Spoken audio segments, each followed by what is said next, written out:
नमस्कार दोस्तों, आज की कहानी आपको बताएगी अगर आपको जिंदगी में कुछ हासिल करना है तो कंफर्ट जोन छोड़ना ही होगा। यानी अगर आप केवल सोचते रहेंगे कि एक दिन मैं ऐसा करूंगा, कल से शुरू करूंगा, या आपको टालने की आदत है, आपको आलस आता है, आप घर पर पड़े रहते हो और मोबाइल टीवी देखने में ही समय बिताते हो, तो आज की कहानी आपके लिए है। एक शहर में एक राजा रहता था। उसके पास सुंदर 2 बाज थे।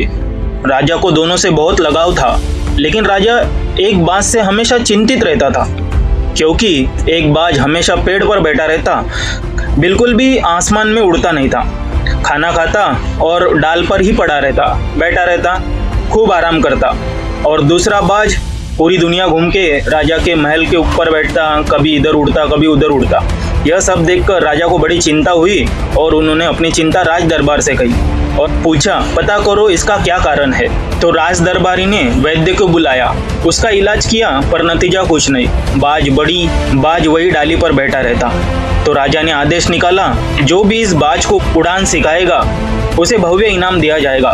तो यह सुनकर एक गरीब किसान राजा के दरबार में आया और महाराज से कहने लगा, मैं इस बाज को उड़ान भरना सिखाऊंगा। राजा थोड़ा हैरान हुआ, क्योंकि इससे पहले बड़े बड़े वैद्य उड़ानबाजों ने प्रयास किया, पर नतीजा कुछ नहीं निकला। बाज वही डाली पर बैठा रहता था। तो राजा ने किसान से कहा, तुम भी प्रयास कर लो। तो किसान उस बाज के पास गया और 2 मिनट देखकर सोचने लगा, और फिर एक आरी से वो टहनी ही काट दी जिस पर बाज रोज बैठता था। जैसे ही टहनी काटी, बाज आसमान में उड़ने लगा। राजा बड़ा हैरान हुआ और खुश भी हुआ, और किसान से पूछा, ये तुमने कैसे किया। तो किसान ने बताया, महाराज, इसको इस डाली पर बैठने की आदत पड़ गई थी और यहाँ पे सुरक्षित महसूस करता था, मैंने वो डाली ही काट दी। अब ये बाज आसमान में उड़ेगा भी और घूम के भी आएगा। तो यह सब सुनकर राजा बड़ा खुश हुआ और उसे इनाम देकर उसका स्वागत किया। तो दोस्तों, हमारे साथ भी ऐसा ही होता है। जब तक हम कुछ नया करने नहीं जाते और हम पुराने में अटके रहते हैं तो हम कुछ नया नहीं सीख पाते।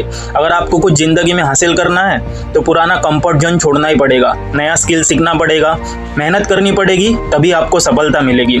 और जब तक सफलता नहीं मिलती, खुद से बोलना है, पिक्चर अभी बाकी है मेरे दोस्त।